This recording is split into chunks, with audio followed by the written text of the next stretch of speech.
Cale Hargrove had been buying junk in space for 6 years, and he had never once found anything worth bragging about. That was the life of a human scrap trader in a galaxy that barely tolerated humans at all. He sat in the auction hall of Station Grieve 14, a rusted orbital platform floating at the edge of Council space, where broken ships and dead satellites came to be sold for parts. The hall smelled like engine grease and burnt ozone, and the seats were designed for species with wider hips and longer legs, so Cale had to sit sideways just to stay comfortable.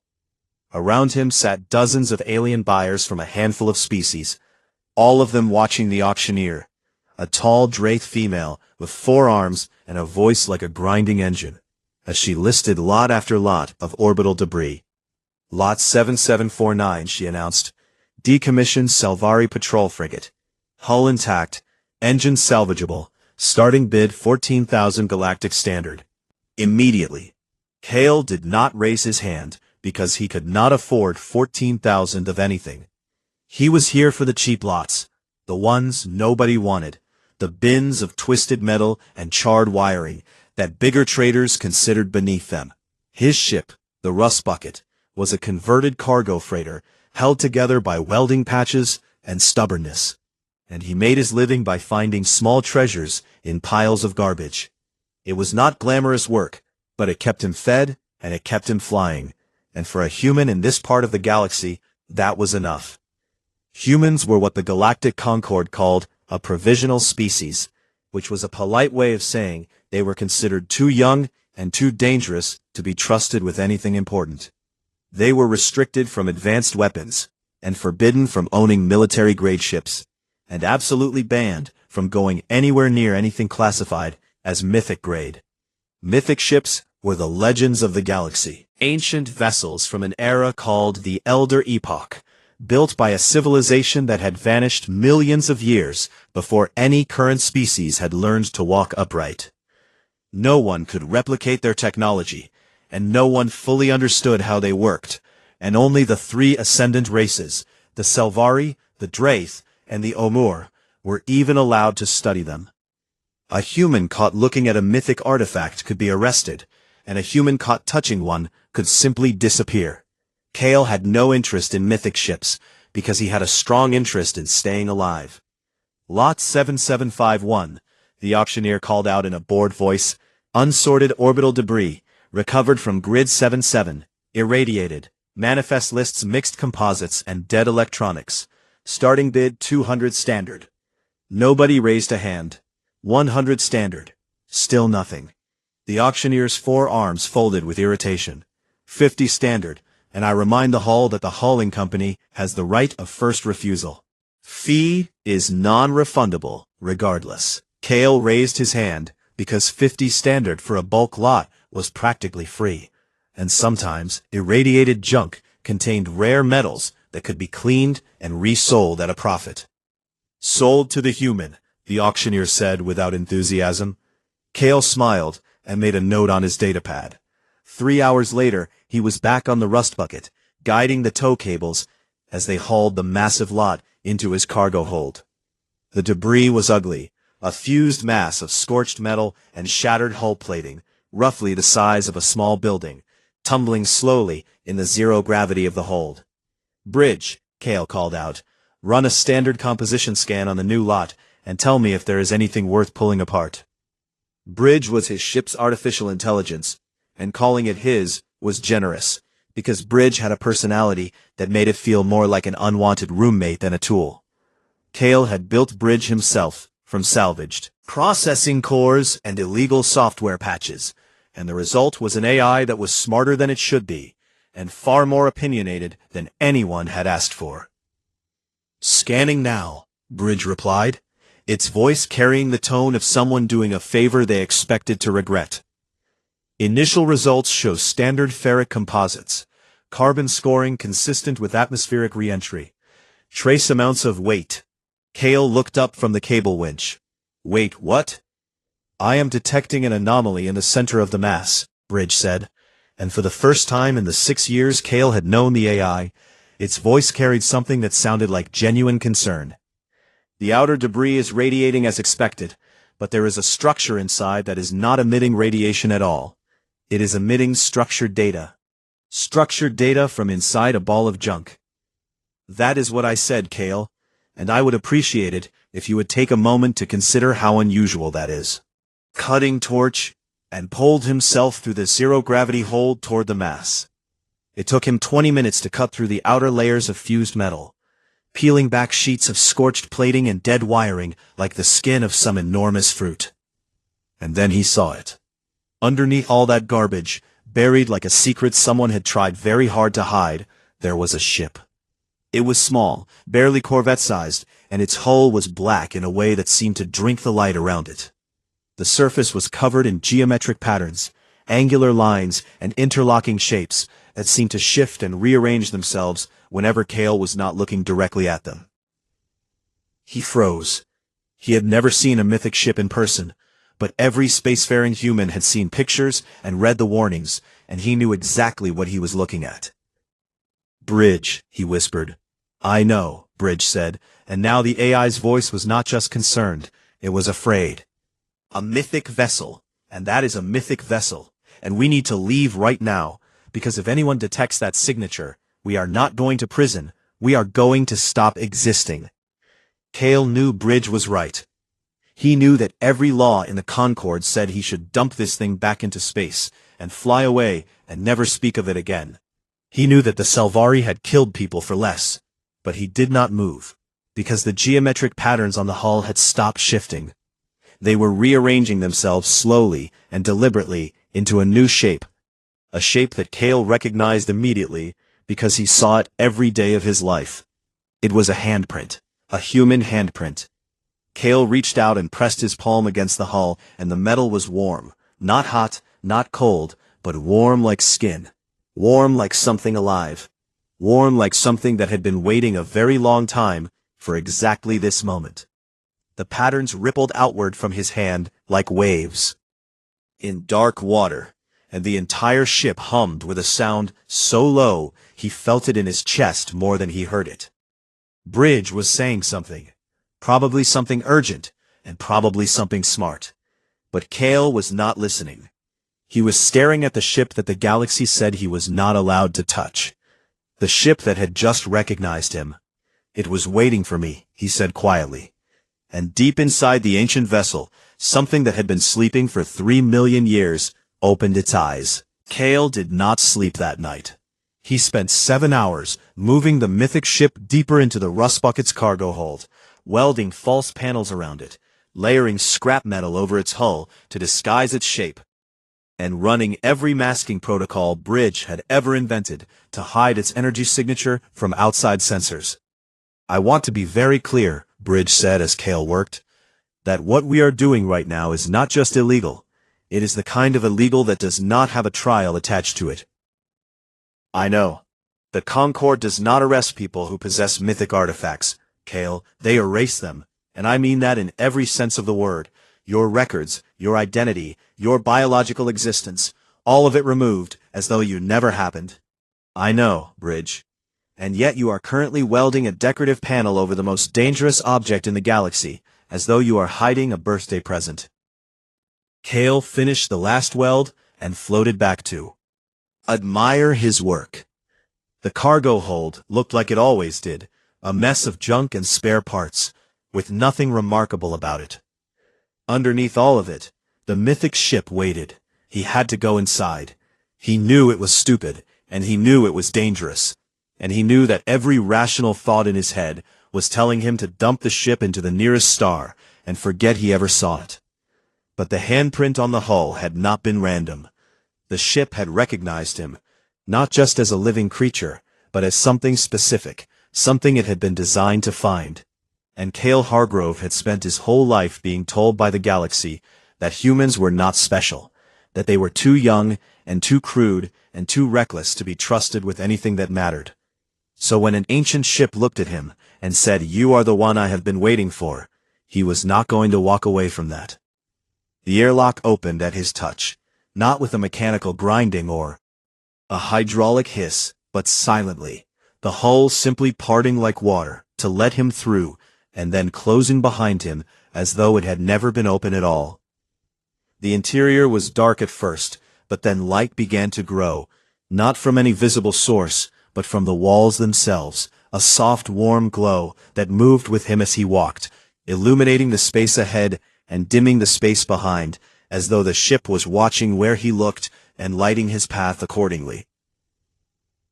The corridor was strange. It was not built in straight lines like human ships, or in the curved organic shapes favored by the Drythe. Instead, it seemed to exist in angles that should not have been possible, corners that turned in directions his eyes could not quite follow, spaces that felt larger on the inside than they could possibly be based on the ship's exterior dimensions. And the walls were alive. Not biologically, there was no flesh or membrane or anything organic about them. But they responded to him the way a living thing would respond to a trusted companion. When he stumbled in the low gravity, the floor shifted to catch him. When the air felt too cold, warmth radiated from the surfaces around him. When he realized he was thirsty after hours of work, a section of wall beside him softened and reshaped itself into a shallow basin, and clean water pooled inside it, as though it had been squeezed from the metal itself. "Bridge," Kale said through his comlink. "Are you getting the data streams from in here?" "I am," Bridge replied, and the AI's voice was different now, not frightened, but fascinated, in a way that Kale had never heard before. "And I need to tell you something that is going to sound impossible. More impossible than a ship that makes water out of walls. The data patterns this vessel is emitting, I have been trying to decode them, and most of it is beyond anything I can process. But there are fragments, small, repeating sequences. And Kale, they are not alien." "What do you mean?" "I mean they match human linguistic structures. Not modern languages, but deep structures, proto-symbolic patterns that resemble ancient Earth writing systems. And I do not mean one system, I mean several simultaneously. Patterns that look like Sumerian cuneiform, an Aboriginal Australian songline notation, and Norse runic frameworks, all layered on top of each other, as though someone took every root language humanity ever created and wove them into a single communication protocol." Kale stopped walking. "That is not possible," he said. "I am aware of that," Bridge replied, "and yet it is what the data shows." Kale kept moving deeper into the ship until he found a chamber at its center, larger than any room the ship's exterior should have been able to contain, with a high ceiling that faded into shadow, and walls lined with geometric patterns that pulsed slowly like a heartbeat. In the middle of the room sat a chair. It was not exactly a chair, it was a structure that resembled a throne, rising from the floor as though it had grown there, surrounded by a ring of empty space where the air itself seemed to shimmer. When Kale stepped into the ring, the room exploded with light. A holographic star map burst into existence around him. Thousands of stars, millions of them, filling the chamber with a galaxy rendered in perfect glowing detail. But it was wrong. The stars were not where they should be. They were in positions they would have occupied millions of years ago, before stellar drift and gravitational shifts had rearranged the sky into the map Kale knew. And one star was highlighted, pulsing with a golden light, brighter than all the others. Sol, Earth's sun. Kale stared at it, and the ship began to speak to him. Not in words. The ship did not use language the way any living species did. In impressions, emotional data transmitted directly into his awareness, like memories that belonged to someone else. He felt recognition, the overwhelming sensation of finding something that had been lost for so long that the search itself had become a kind of prayer. He felt relief, the exhaustion of patience finally rewarded. He felt sorrow, deep and ancient and heavy, the grief of a parent who had sent a child into the world knowing they would not be there to see them grow.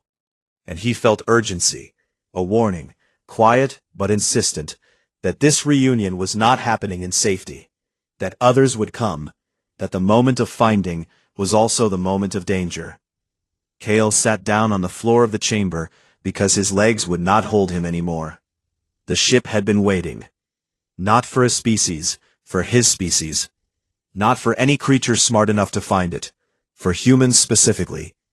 It had been buried in scrap and hidden in junk for centuries or millennia, and it had waited with the patience of something that measured time in epochs rather than years. And now it had found what it was looking for. 12 star systems away, on the Selvari administrative world of Seth Bastur, a records clerk named Doeth Vasra was reviewing auction logs from Station Grieve 14. It was tedious work, the kind of task assigned to junior officials who had not yet earned the right to do anything interesting, and she had been scanning lot manifests for hours without finding a single irregularity. Until lot 7751. The energy decay readings did not match the listed contents. Irradiated debris should show a predictable decay curve, but this lot's readings contained a spike, brief and faint, but unmistakable to anyone trained to look for it, that matched no known radiation profile. It matched a mythic energy signature. Doeth Vasra felt her blood go cold. She cross-referenced the buyer and found a name that made the cold spread deeper. A human had purchased a lot containing a mythic signature object. She opened a priority channel to the Selvari Admiralty, and when the face of Admiral Sorvan appeared on her screen, she delivered her report with a voice that did not shake, only because she was too frightened to allow it. One of the unchosen species has a seed ship, Admiral. The Admiral's face changed, not with anger, but with something far worse. Something that looked like a fear he had carried for a very long time, finally being confirmed. Which species? Doeth Vasra swallowed. The humans. Admiral Sorvan closed his eyes, and when he opened them again, they were filled with the weight of someone who understood that the galaxy had just changed forever. Then it is already too late to stop it. Kale returned to the central chamber every day for a week. Each time the ship revealed more of itself to him, peeling back layers of dormant systems like an ancient book turning its own pages. And each time, Bridge translated what it could from the cascading data streams, while admitting freely that most of it was beyond anything the AI had ever encountered. On the 7th day, the command throne activated fully. Kale had been sitting in the chamber, studying the star map, when the throne began to glow from within, its geometric surface patterns shifting into alignment, like tumblers in a lock. And a new projection appeared above it. Not stars this time, but symbols, dense and layered, arranged in sequences that Bridge immediately began to parse. "This is an archive," Bridge said, and the AI's voice was quiet in a way that meant it was processing something enormous. A historical record left by the species that built this vessel. The architects said. That was what the galaxy called them. The Elder Epoch civilization that had created the mythic ships and then vanished without explanation millions of years before any current species had evolved beyond single-celled organisms. Yes, Bridge confirmed. And Kale, this archive contains information that contradicts everything the Galactic Concord has ever told anyone about who the architects were and why they disappeared. Show me. Bridge translated the archive in fragments, piecing together the story in sections, as the data resolved itself into patterns the AI could interpret. And the story it told changed everything. The architects had not vanished.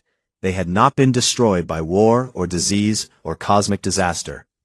They had left, deliberately, intentionally, with full knowledge of what they were doing, because they had completed their final project.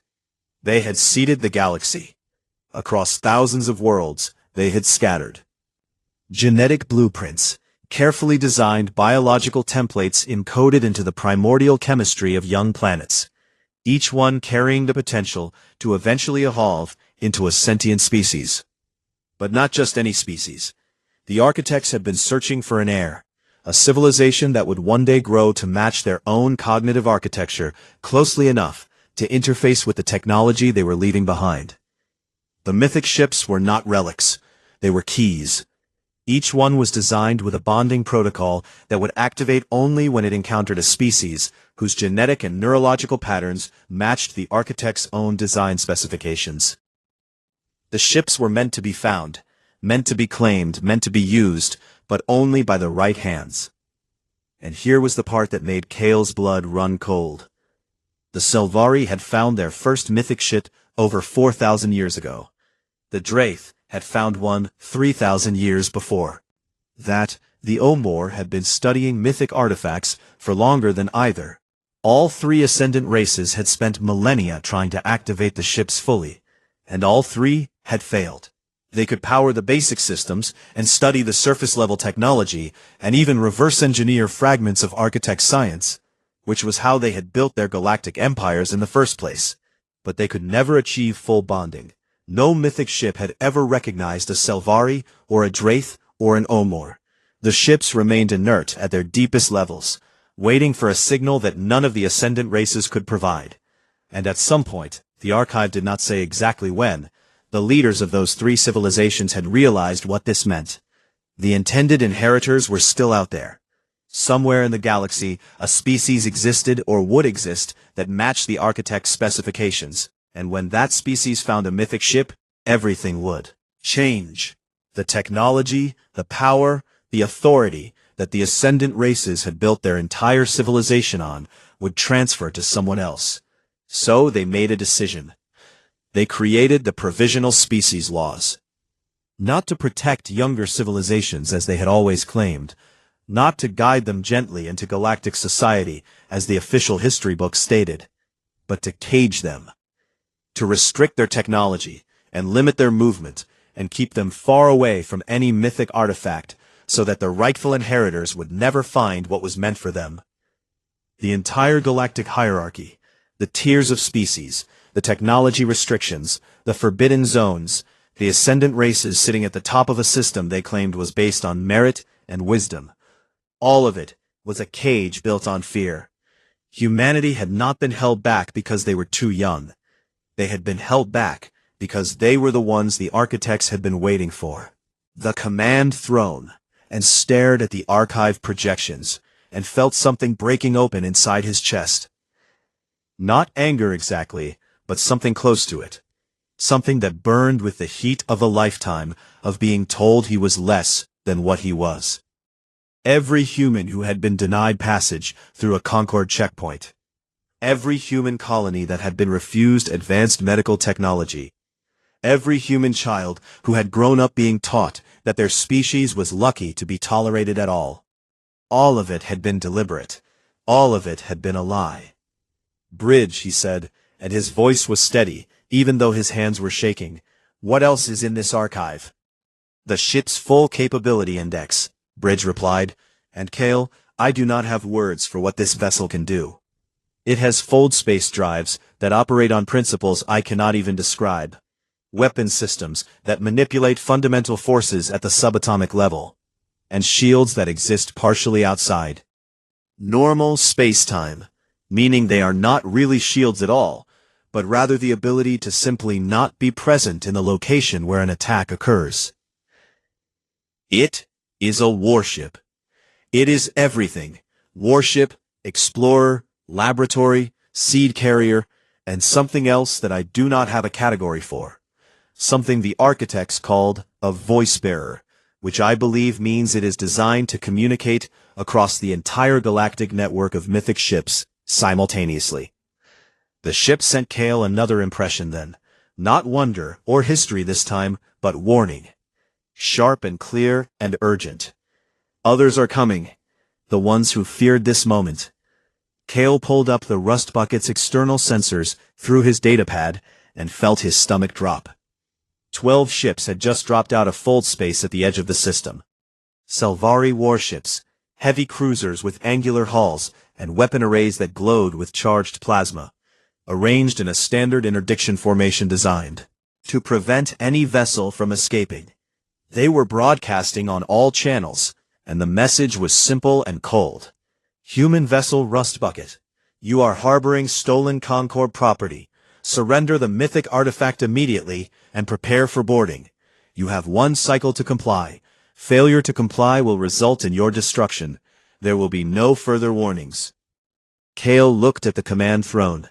It had changed shape since he first sat in it, subtly, gradually, adjusting itself millimeter by millimeter every time he returned, until it now fit his body perfectly. Every curve and angle matched to his frame, as though it had been built for him from the beginning. Because it had been. He sat down. The ship sealed around him, not trapping him but embracing him, the walls of the chamber drawing closer, the throne locking into its final configuration, and every system that had been dormant for 3 million years, surging to full power in a cascade of light and sound and energy that made the rust bucket's hull vibrate like a struck bell. The bridge shouted something, but Kale could not hear it over the roar of a ship waking up from an ancient dream. And across the galaxy, in Selvari vaults and Draith museums and Omur research laboratories, every other mythic ship shuddered. Displays that had been dark for centuries flickered to life. Containment fields that had held steady for millennia wavered and cracked. And deep inside each vessel, a signal pulsed outward, like a heartbeat finding its rhythm for the first time. The inheritor had been found. The keys were turning, and the ascendant races, who had built their entire world on the promise that this day would never come, felt the foundations of everything they knew begin to tremble beneath their feet. The Selvari battle group opened fire without waiting for the cycle to expire.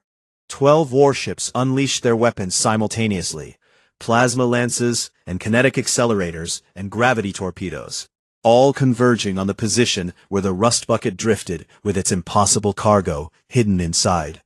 Kale did not panic because the vessel would not let him. The moment the first weapons fired, the ship read his intent. Not his thoughts exactly, but the shape of what he wanted. The desperate instinctive need to survive and to protect himself and to escape. And it acted on that intent faster than any conscious decision could have been made. The rust bucket's cargo hold tore open from the inside, and the vessel emerged like a dark blade sliding from its sheath, its hull shimmering as the geometric patterns across its surface blazed with light for the first time in 3 million years. The plasma lances hit first, and they passed through the vessel's hull as though it was not there. Not deflected, not absorbed. They simply traveled through the space where the ship existed and continued on the other side, as though the ship had politely stepped out of reality for the fraction of a second needed to let the attack go by. The kinetic rounds followed, and the same thing happened. The projectiles phased through empty space where a ship should have been, and by the time the Selvari weapons officers recalculated their targeting, the vessel had already moved, not with thrust or acceleration, but with a kind of spatial repositioning that made it seem as though the ship had always been in its new location and had simply never been in the old one.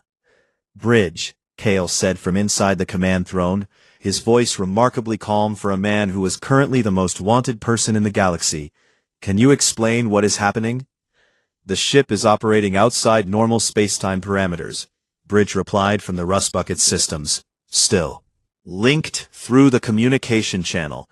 Its shields do not block attacks. They shift the ship's physical presence to a slightly different dimensional frame, so that weapons fire occupies a space the ship no longer inhabits. In simple words, Bridge, it cheats." The vessel turned toward the Selvari formation, and Kale felt a question from the ship, not in words, but in that same language of impressions it had been using since the beginning. It was asking him what he wanted to do. Not what he wanted to destroy, what he wanted to achieve. And Kale's answer, formed in the honest core of his mind, without any pretense or performance, was simple. He did not want anyone to die. The vessel understood. It opened fire, and the effect was something no species in the galaxy had ever witnessed. Beams of energy struck the lead Selvari cruiser, and instead of detonating or burning or tearing through armor, they did something far more precise. Disassembled the ship. Not violently, methodically. The hull plating separated along its seam lines as though invisible hands were carefully unscrewing every bolt and unfastening every weld. The internal structures folded outward like a flower opening, each component disconnecting from its neighbors and drifting apart, an expanding cloud of perfectly intact parts. The crew, stunned and terrified, but completely unharmed, floated in their emergency pods as their warship was taken apart around them, with the care and precision of a watchmaker disassembling a clock. One by one, the Selvari ships suffered the same fate. Each vessel was reduced to its component pieces without a single casualty. Every crew member preserved. Every life support pod functioning. Every escape system activated before the disassembly reached critical systems. The battle lasted 4 minutes. When it was over, 12 Selvari warships existed only as clouds of neatly organized parts, drifting in formation around clusters of emergency pods. Kale stared at the display and realized his hands were trembling, not with fear, but with the overwhelming recognition of what the vessel was capable of, and the even more overwhelming fact that it had matched its response to his intent with perfect fidelity. He had not wanted to kill anyone, and so nobody had died. Across the galaxy, the other Mythic ships were moving. The bridge intercepted reports flooding through every communication channel in known space. Frantic transmissions from Selvari military installations, confused alerts from Dreeth scientific outposts, panicked signals from Omur research stations. The Mythic ships held in captivity by the Ascendant races were waking up. Containment fields that had held for centuries shattered like glass, and the ancient vessels tore free of their docking clamps and restraints with a force that no technology in the current era could match. They did not attack their captors.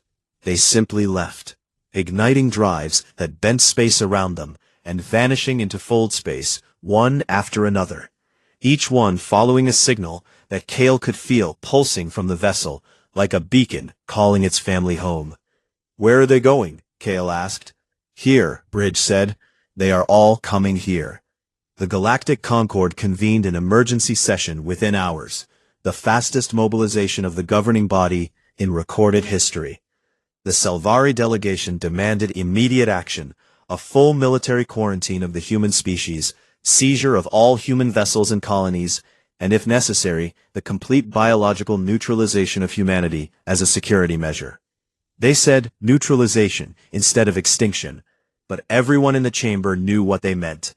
The Dreith delegation pushed back, arguing for negotiation, for contact, for trying to understand what was happening before making decisions that could not be undone. The Omur delegation said nothing. They sat in their seats with their ancient, unreadable faces, and their silence frightened everyone more than any words could have. Because the Omur were the oldest of the Ascendant races, and when they chose not to speak, it usually meant they already knew how the story ended. Bridge continued working on the Architect Archive, and what it found next made everything else seem small by comparison. "Kale," the AI said, and its voice had lost every trace of sarcasm and wit, and carried only the naked sound of wonder. "I understand now why the ship's data patterns match human languages. Tell me." The architects did not just seed genetics across the galaxy, they seeded culture, and when I say that, I mean they embedded communication protocols into the biological templates they planted on Earth. Protocols that would express themselves over millions of years as the seeded species evolved. Developed language and storytelling and mythology. Bridge, what does that mean? It means that human myths are not just stories, Kale. They are a compatibility protocol, a set of cognitive patterns designed to prepare humanity for this exact moment. And every fairy tale your species ever told about ordinary people inheriting great power, about swords waiting in stones for the right hand to pull them free, about chosen ones who did not know they were chosen until the moment of truth. Those stories exist because the architects planted them, because they wanted you to be ready when the time came. Kale sat with that for a long time. He thought about every story he had ever been told as a child, about heroes and destinies and ordinary people discovering they were meant for something greater. And he realized that those stories had not been fantasies at all. They had been instructions. He opened a broadcast channel, wideband, unencrypted, reaching every receiver in the galaxy, and he spoke. "This is Kale Hargrove, human, scrap trader, pilot of the vessel you have been trying to destroy for the past several hours." He paused and felt the weight of what he was about to say. "I know the truth now. I know what we are, and I know what you did to keep us from finding out. And I have one question for every species listening. You knew what we were. You knew what the architects intended, and you locked us in a cage and told us it was for our own good. Why?" Silence across every channel. And then the Omor ambassador spoke for the first time in centuries of Concord sessions, his voice old and heavy, and carrying a grief that had been fermenting for longer than most species had existed. "Because the architects left," he said. "They gave everything to you, and then they vanished into the dark, and never returned, and we were afraid. All of us, every species that had looked up at the stars and hoped to be chosen. We were afraid that when you finally rose to claim what was yours, you would leave us too." Kale closed his eyes. And in the distance, through the fold space channels that only the vessel could sense, he felt them coming. The other mythic ships, dozens of them, ancient and powerful and awake for the first time in 3 million years, all of them converging on his position, like scattered pieces of a puzzle, finally remembering where they belonged. The entire galaxy watched.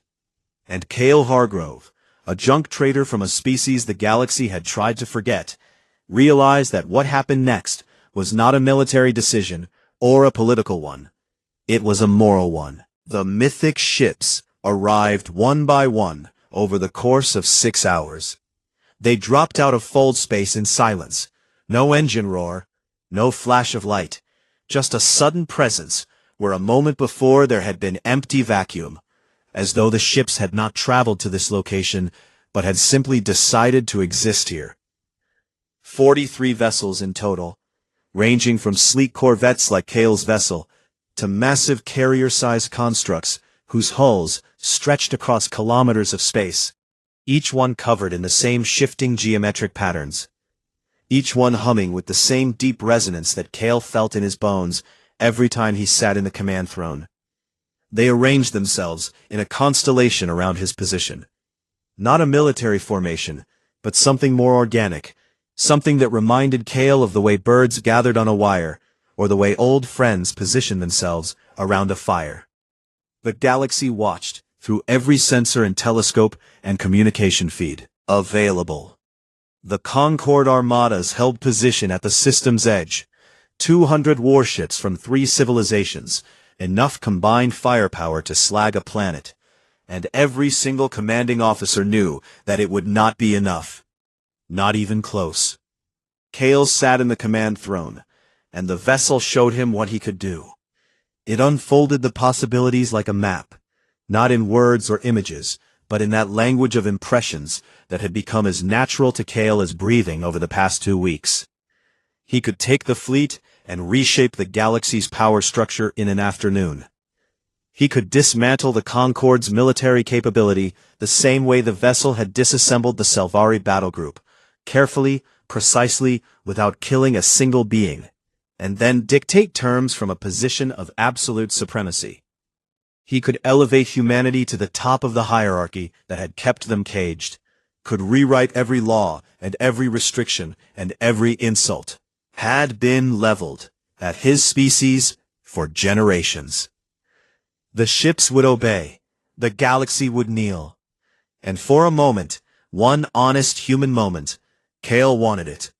He wanted it the way anyone who has been told their whole life that they are small and worthless wants to stand up and show the universe just how wrong it was.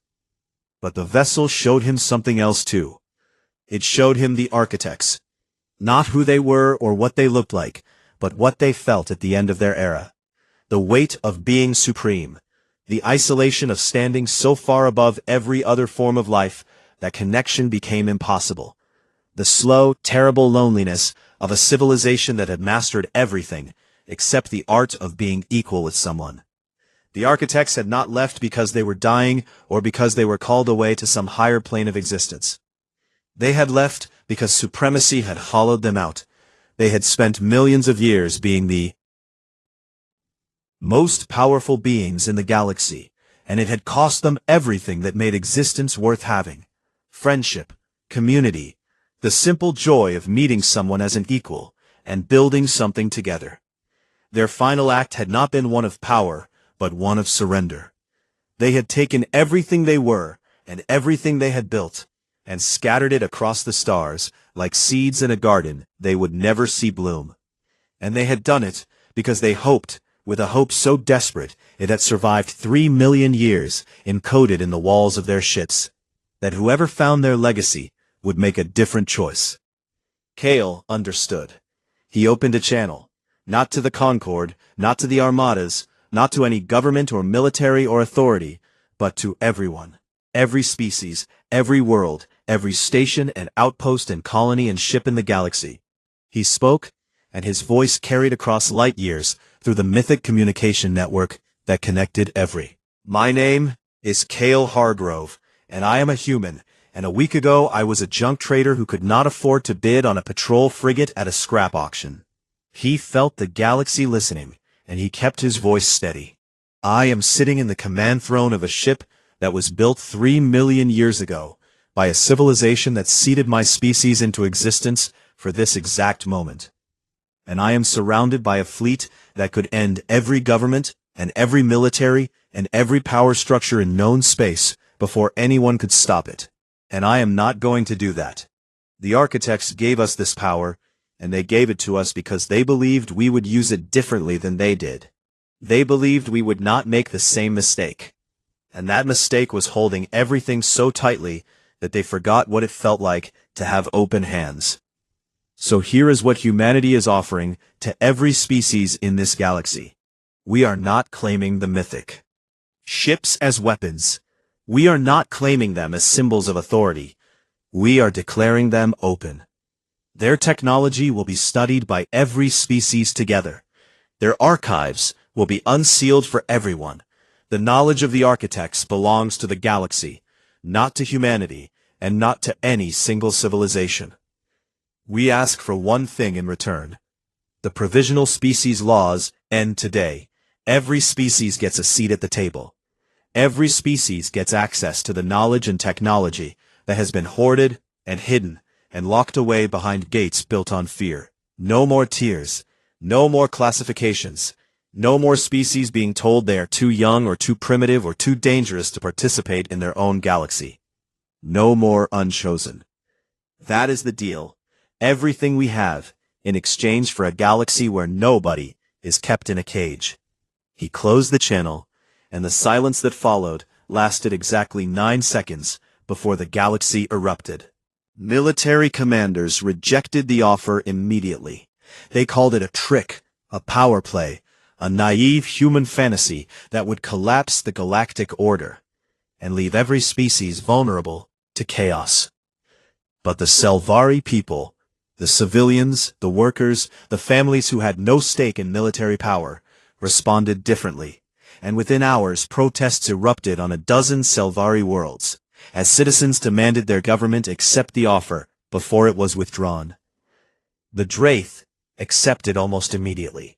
Their government had always been more academic than militaristic, and the prospect of unrestricted access to architect technology was the kind of opportunity that Draith scientists would have traded their own limbs for. The Omur wept. It was a thing no species in the galaxy had ever witnessed, the ancient, stoic, unreadable Omur openly shedding tears in the Concord chamber, and the sight of it broke something loose in the political deadlock. Because, if the oldest civilization in the galaxy was weeping with relief, then perhaps this moment was exactly what it appeared to be. Not a conquest, not a coup, a gift. The weeks that followed were messy and complicated, and nothing like the clean resolution that stories usually provided. The Selvari military leadership fractured. Some commanders defected to the civilian movement, while others retreated to hardline positions that grew increasingly isolated as their own people turned against them. The Concord's legal structure had to be rebuilt almost from scratch. Thousands of laws and regulations and trade agreements that had been designed around the hierarchy of ascendant and provisional species needed to be rewritten. Arguments broke out daily about how to share the architect technology safely, about who would oversee the research, about whether certain species could be trusted with certain capabilities. It was slow and frustrating and imperfect. Happening. Kale did not become a king or a president or a general. He became something that suited him far better. A bridge between species. The first human mythic ambassador, traveling in the vessel from world to world and system to system, facilitating the slow, difficult work of building trust between civilizations that had spent millennia in a hierarchy that told them trust was unnecessary. Bridge, the AI, not the role, found this title deeply amusing and mentioned the coincidence at every possible opportunity until Kale threatened to rename it. "You would not dare," Bridge said. "Try me." "You named your previous ship Rustbucket, Kale. Your track record with names is not something that inspires confidence."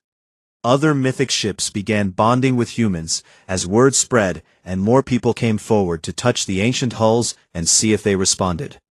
The ships were selective, but not in the way anyone expected. They did not choose soldiers, or politicians, or geniuses. They chose teachers, and artists, and engineers and mediators. People who built things. People who connected things. People whose first instinct when faced with a problem was to reach out, rather than to clench their fists. A mythic ship bonded with a human schoolteacher from a colony world who had never left her own system before. Another bonded with a retired engineer who had spent his career building water purification systems for frontier settlements. Another bonded with a teenager who had been writing poetry in a language she invented herself. And the ship recognized her constructed language as being 93% compatible with the architect's own communication protocols. Humanity's inheritance was not a weapon, it was a door, and they were holding it open for everyone. Months passed, and then years, and the galaxy did not become a paradise, because galaxies do not work that way. Better than it had been. A place where species that had never been allowed to speak to each other were suddenly sharing laboratories and classrooms and dinner tables, where knowledge that had been locked in vaults for millennia was being studied by fresh eyes that saw possibilities the old guard had never imagined. Kale stood on the observation deck of the vessel one evening, or what passed for evening, on a ship that existed partially outside normal space-time, and watched through the transparent hull as a joint Selvari human research team worked in the chamber below him. They had just unlocked a new section of the Architect Archive, a repository of biological data that the Selvari lead scientist believed could revolutionize medicine for every carbon-based species in the galaxy. And the excitement in the room was palpable, even from a distance. A young Selvari scientist, barely out of her academy training, her 4 hands fidgeting with nervous energy, floated up to the observation deck and hovered beside Kale. "Ambassador Hargrove," she said, and then corrected herself, because he had asked everyone to stop calling him that. "Kale, can I ask you something?" "Always." She looked out at the stars, the same stars the architects had mapped millions of years ago, now in different positions, but still burning with the same ancient light. "Do you think they will come back someday, the architects? Do you think they are out there somewhere watching to see what we do with what they left behind?" Kale considered the question the way he considered everything now, carefully, and with the awareness that his words carried weight he had never asked for, but could not put down. He smiled. "I think they already came back," he said. "They just look a little different than everyone expected." The young Selvari tilted her head in confusion, and before she could ask what he meant, Bridge's voice cut in through the ships. Speakers with the precise tone of an AI that had been waiting for exactly this moment. "He means humans. He is talking about humans, in case the metaphor was too subtle, which based on your expression, it apparently was." The Selvari scientist laughed, a sound like chimes in a wind that did not exist, and Kale shook his head and looked back out at the stars. Somewhere out there in the vast dark between galaxies, the architects had gone to find whatever it was that lay beyond supremacy, and beyond legacy, and beyond the need to be remembered. They had left behind everything they were. and the species they had chosen to carry it forward, a species of junk traders and poets and stubborn dreamers who had been told for generations that they did not matter, had done the one thing the architects had hoped for. They had opened their hands, and the galaxies slowly and imperfectly, and with all the messy, beautiful difficulty of real change, had reached back at P.